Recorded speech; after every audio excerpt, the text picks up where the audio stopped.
Buenas noches, hermanos. Les mando un saludo en nombre de la Iglesia en Virreyes. Y bueno, debido al tiempo que vivimos, voy a hablarles por este medio y espero el Señor pueda hablarnos a través de este nuevo capítulo del libro de Nehemías que ustedes están considerando cada semana, y hoy nos toca el capítulo 7. Un capítulo que está cruzado por una gran genealogía, pero vamos a tratar con la ayuda del Señor de sacar algunas enseñanzas para nuestra vida. En primer lugar, quería decirles que el capítulo anterior, como bien seguramente explicó el hermano que me ha antecedido, se notan las distintas amenazas de estos enemigos de Nehemías y del pueblo de Israel, como Tobías y Sanbalat. Y cuando llegamos al capítulo 7 vemos que en la dependencia de Dios, Nehemías junto al pueblo termina en el muro. Y a partir de allí es que comenzamos nosotros este capítulo tan particular también.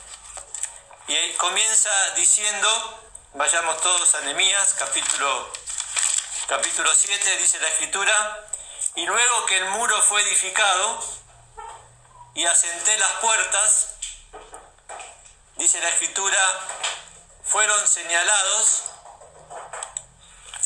Vemos allí en la figura la terminación del muro.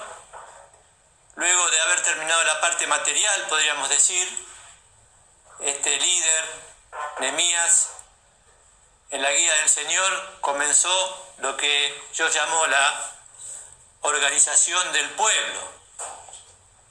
Y allí dice la Escritura, en una forma muy sencilla, y vamos a tratar de sacar algunas enseñanzas para nosotros como iglesia. Sabemos que Israel fue el pueblo terrenal de Dios, pero la iglesia es un pueblo que tiene otra perspectiva, una perspectiva celestial.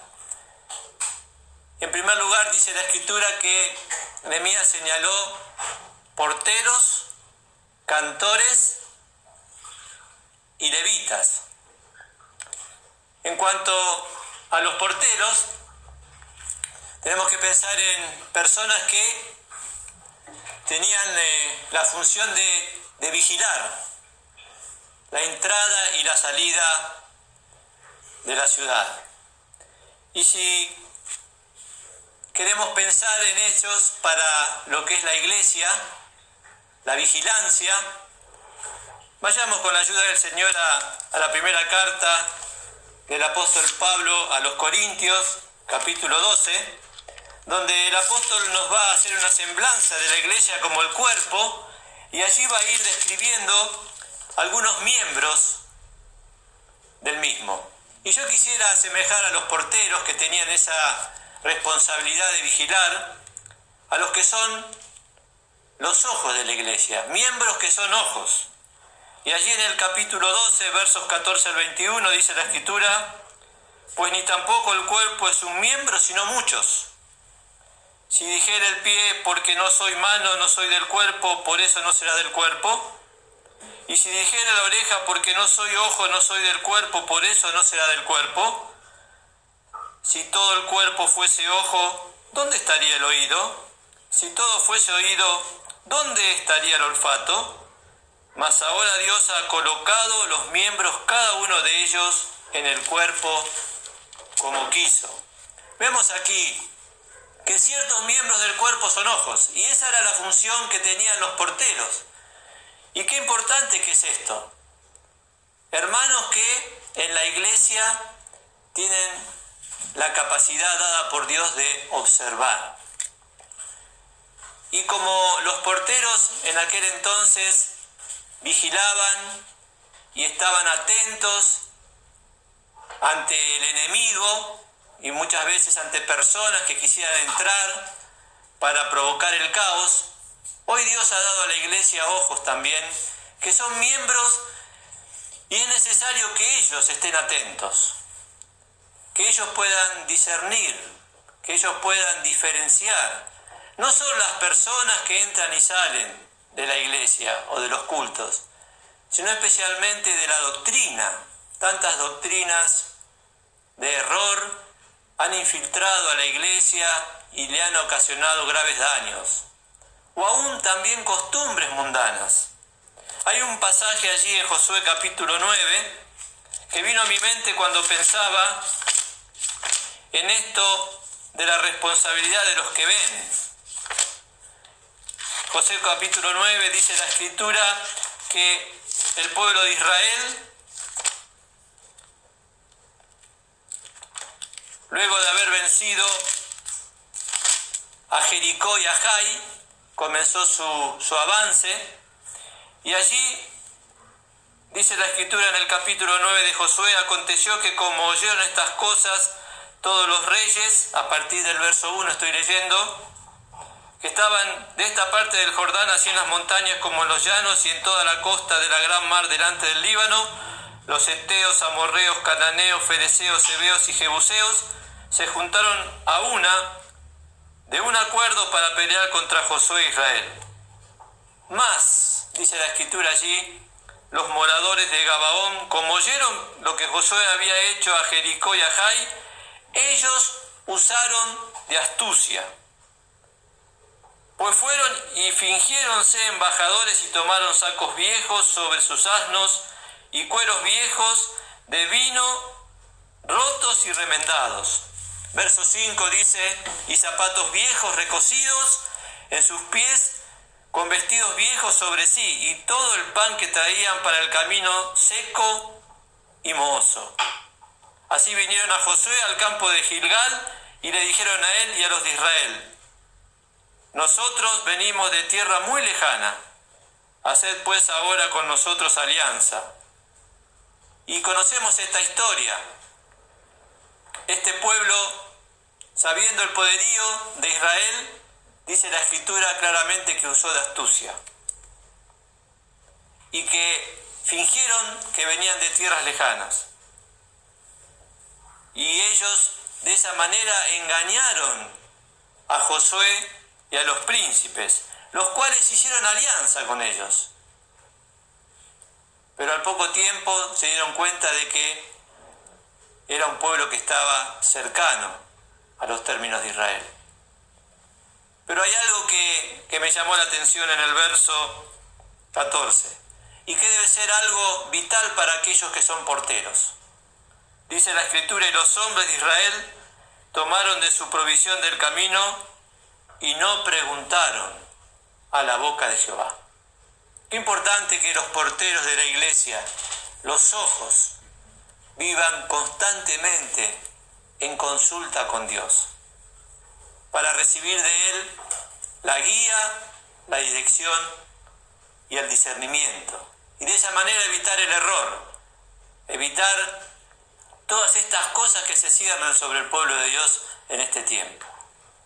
Pero no solo señaló porteros Nehemías, sino que si avanzamos también vemos que designó cantores.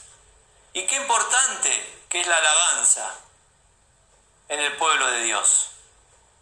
Sabemos que en este tiempo está bastante tergiversada la alabanza. Ha perdido el sentido bíblico. Pero qué importante cuando nos reunimos y podemos alabar a Dios, hablar bien de Él, reconocer lo que Él hace en medio nuestro. Dice el Salmo 92:1: bueno es la alabanza a Jehová y cantar salmos a tu nombre. Y qué bien nos hace. Ahora, tenemos que tener cuidado también de hacer de la alabanza algo común, porque muchas veces caemos en el error de cantar cosas que realmente no sentimos, o cantar y elevar alabanzas a Dios que no forman parte de nuestra vida. Y si no formaran parte de nuestra vida, tampoco son para nosotros un desafío para poder seguir al Señor. Cantores, dice la Escritura, señaló Nehemías. Y encontramos muchos salmos que nos hablan de esto. Dice el Salmo 50:14, sacrifica alabanza a Jehová. Y ese hermoso Salmo 22:3, tú empero eres santo, tú que habitas entre las alabanzas de Israel. Decía el salmista en el Salmo 139:14, te alabaré, porque formidables son tus obras. Estoy maravillado. ¿Y qué si entramos en el Nuevo Testamento? Donde allí en Efesios capítulo 5, en un pasaje que nos habla de la llenura del Espíritu, en el verso 19 dice, hablando entre vosotros con salmos y con himnos y canciones espirituales, cantando y alabando al Señor en vuestros corazones. Una señal de la llenura del Espíritu es precisamente esta nota, este cántico que sale del corazón y que expresa gratitud al Señor Jesús, nuestro buen Dios y Salvador. Las alabanzas también muestran que hay palabra de Dios en nosotros. Colosenses 3:16 también dice, la palabra de Cristo habita en abundancia en toda sabiduría, enseñándoos y exhortándoos los unos a los otros, con salmos e himnos y canciones espirituales con gracia, cantando unos a otros en vuestros corazones al Señor. Qué importante entender esto, que la alabanza no es un tiempo de entretenimiento, sino que aún es un tiempo de enseñanza, es un tiempo de exhortación a través de ella. Por eso Nehemías tenía en cuenta esta área tan importante del pueblo de Dios. Entonces veíamos que Nehemías señaló porteros para vigilar y cantores para alabar. Y en tercer lugar, dice la Escritura, señaló levitas, que estaban a cargo del servicio del templo y de las distintas tareas. Recordamos en el tiempo de Moisés que los levitas armaban y desarmaban el tabernáculo que iba delante del pueblo allí en el desierto. Ahora, si pensamos en los levitas, tenemos que pensar muy distinto de Israel, porque en Israel, lamentablemente, el pueblo, luego que recordamos cuando Moisés subió a buscar la ley de Dios al monte, y tardó un tiempo allí el pueblo comenzó a pedirle a Aarón, y pensando que ya Moisés no volvería, dioses que fueran delante de ellos.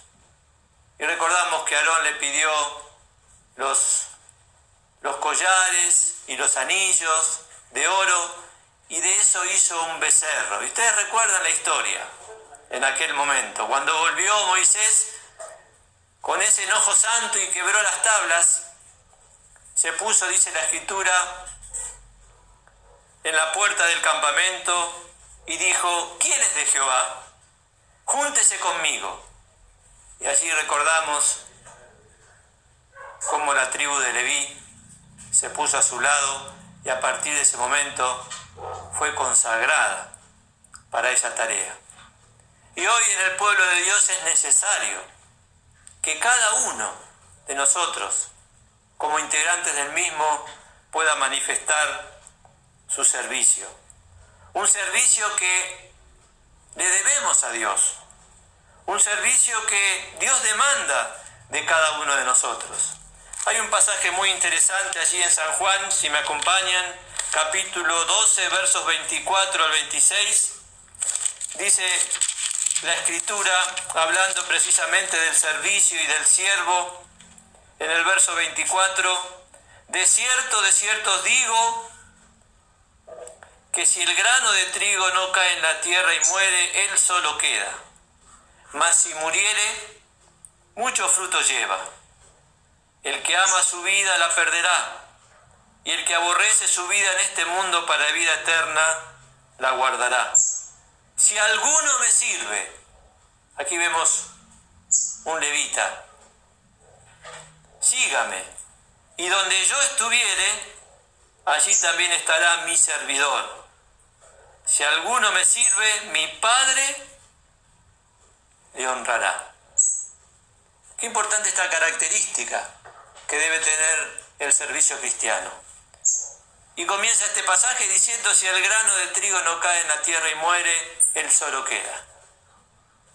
Dios está necesitando en este tiempo hermanos que estén dispuestos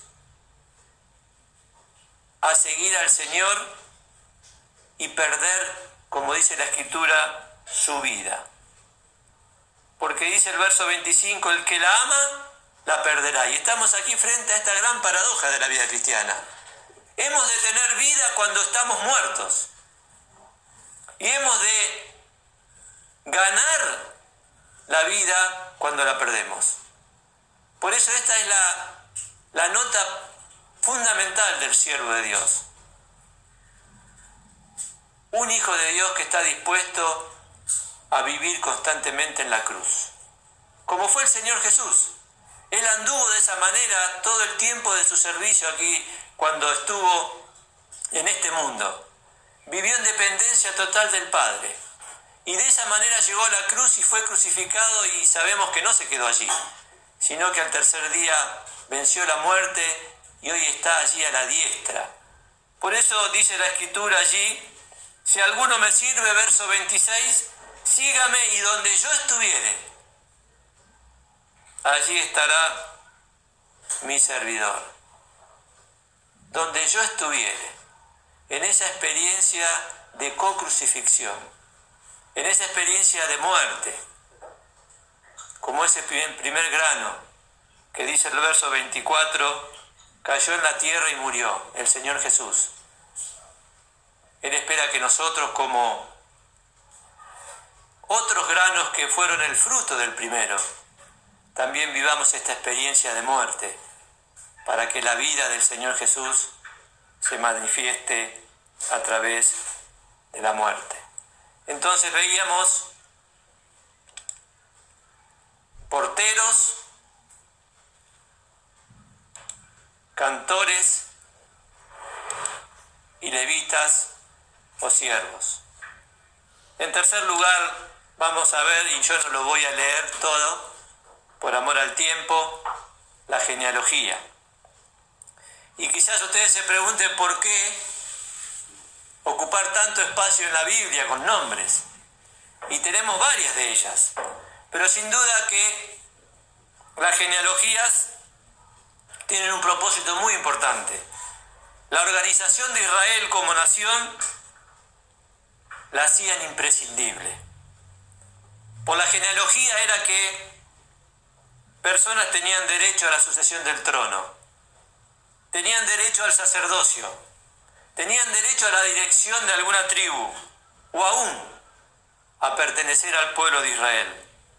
Ustedes saben muy bien que en Mateo aparece una de ellas, una de las más conocidas, donde precisamente dirigida a ese pueblo hablan del Señor Jesucristo con el derecho al trono porque era descendiente de David. Si ustedes miran esa genealogía van a ver que está Abraham, David y termina con el Señor Jesucristo. Los judíos, los hebreos entendían lo que eso quería decir. Jesucristo era el enviado al trono de Israel. En Lucas capítulo 3, versos 23 al 38 está otra genealogía, pero habla del Señor Jesús en su relación con el pueblo general, con toda la humanidad. Por eso que vemos en el extremo o al comienzo de esa genealogía a Adán como el padre de la raza humana, y vemos en el Señor Jesucristo como el segundo Adán. Recordamos ese hermoso capítulo de Romanos, capítulo 5, como dice la Escritura a través del apóstol Pablo: el primer Adán nos llevó a la condenación, pero el segundo Adán, esto es el Señor Jesucristo, en él podemos ser salvos. Entonces esto de la genealogía era muy importante, por eso es que dedica un buen lugar en la Escritura el Espíritu Santo. Y si vamos a Nehemías capítulo 7, vamos a notar que a partir del verso 5 dice la Escritura: y puso Dios en mi corazón que juntase los principales y los magistrados y el pueblo para que fuesen empadronados por el orden de sus linajes. Y hallé el libro de la genealogía de los que habían subido antes y encontré en él escrito. Y allí comienza toda la lista de los que habían venido, recordamos primeramente con Zorobabel, y que estaban inscritos allí. Ahora es interesante porque vinieron otros y que cuando fueron cotejados con la genealogía, que termina allí por el verso 60, dice la Escritura en el 61, estos son los que subieron de Tel Melat, Tel Arsa, Cherub, Abdón e Immer, los cuales no pudieron mostrar la casa de sus padres, ni su linaje, si eran de Israel. Verso 62 dice: los hijos de Delaya, los hijos de Tobías, los hijos de Necoda, 642. Y de los sacerdotes, los hijos de Abaías, los hijos de Cos, los hijos de Barzilai, el cual tomó mujer de las hijas de Barzilai, Galadita, y se llamó del nombre de ellas. Estos buscaron su registro de genealogías y no se halló, y fueron echados del sacerdocio. Qué importante que era esto, el poder demostrar quiénes eran mis antepasados. Muchos de ellos no solo no pudieron regresar al sacerdocio, sino que muchos de ellos fueron rechazados del mismo pueblo de Israel por no poder demostrarlo. Y yo pensaba cómo aplicar esto de la genealogía. Y la pregunta sería: ¿estoy yo empadronado en el pueblo de Dios? Allí en Lucas 10:20 dice el escritor bíblico: no os gocéis de que los espíritus se os sujetan, sino gozaos porque vuestros nombres están escritos en los cielos. ¿Tú formas parte del pueblo de Dios? ¿Puedes demostrar que el Señor está en tu corazón y formas parte de su familia? Esto es mucho más importante que otras cosas que nos muestran los evangelios. Allí en Mateo capítulo 7, versos 21 al 23 dice: no todo el que me dice Señor, Señor entrará en el reino de Dios, sino aquel que hace mi voluntad. Pensemos, muchas veces podemos acercarnos a la iglesia porque los hermanos nos consideran, nos atienden, velan por nuestras necesidades, pero eso no ha de hacernos salvos. El escuchar la palabra de Dios o el asistir a la iglesia simplemente no ha de hacernos salvos, sino de tener un encuentro personal con el Señor Jesucristo, de poder reconocer de que somos pecadores y que la obra de Cristo es todo suficiente para limpiar nuestro corazón y darnos esta nueva naturaleza, como dice San Juan 1:12, mas a todos los que le recibieron, a los que creen en su nombre, les dio potestad de ser hechos hijos de Dios. ¿Tú formas parte de este padrón celestial? ¿Tu nombre está escrito en el libro de la vida? Es la aplicación que vino a mi mente cuando pensaba en esto de las genealogías. Y en cuarto lugar, corazones generosos. Veíamos la terminación del muro, la organización del pueblo, a la cual Nehemías, como líder, nombró porteros, cantores y levitas. Hablamos de la genealogía y de la importancia que tenía para el pueblo de Israel en la organización del pueblo como nación. Y ahora vemos a partir del verso 70, corazones generosos. Allí dice la Escritura: algunos de los príncipes de las familias dieron para la obra. El Tirsata dio para el tesoro 1000 dracmas de oro, 50 tazones y 530 vestiduras sacerdotales.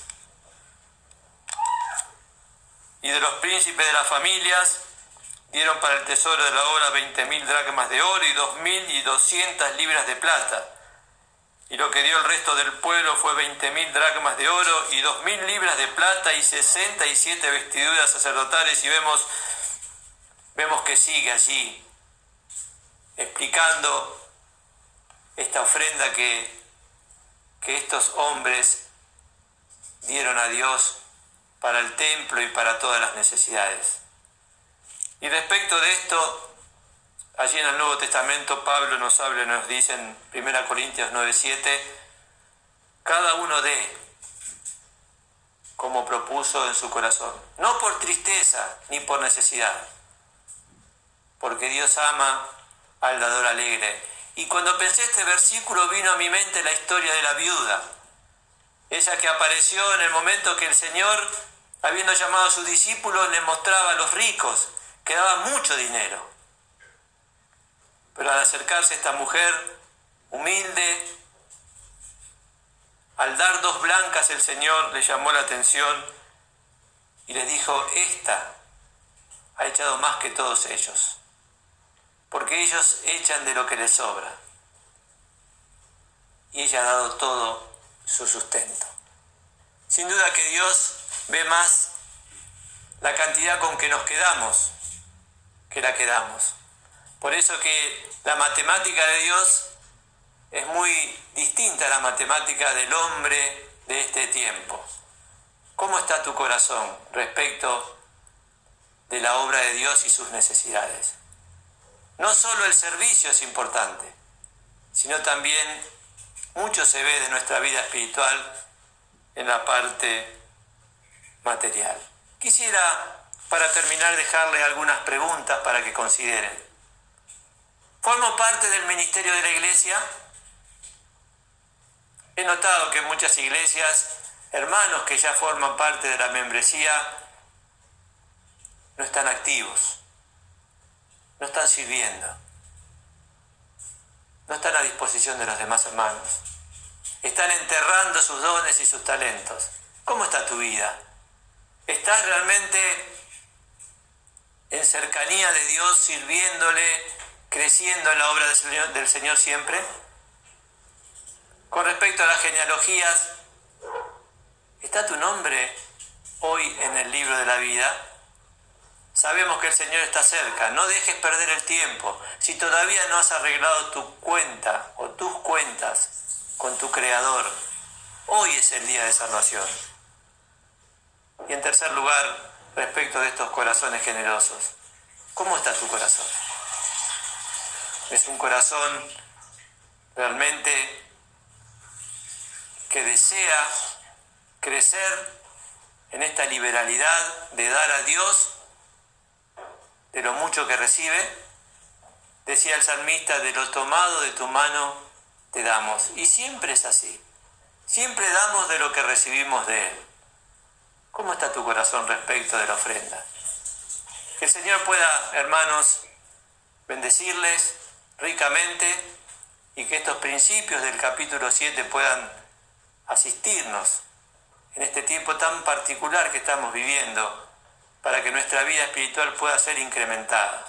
Yo no quiero dejar de pasar de mandarles un fuerte saludo y también quiero agradecer a mis hijos porque si no fuera por ellos seguramente no me podría haber comunicado de esta manera. Que el Señor les bendiga ricamente. Fuerte saludo para Cristian y los hermanos allí y seguramente en la dependencia del Señor nos veremos la semana próxima. Que el Señor les acompañe. Amén.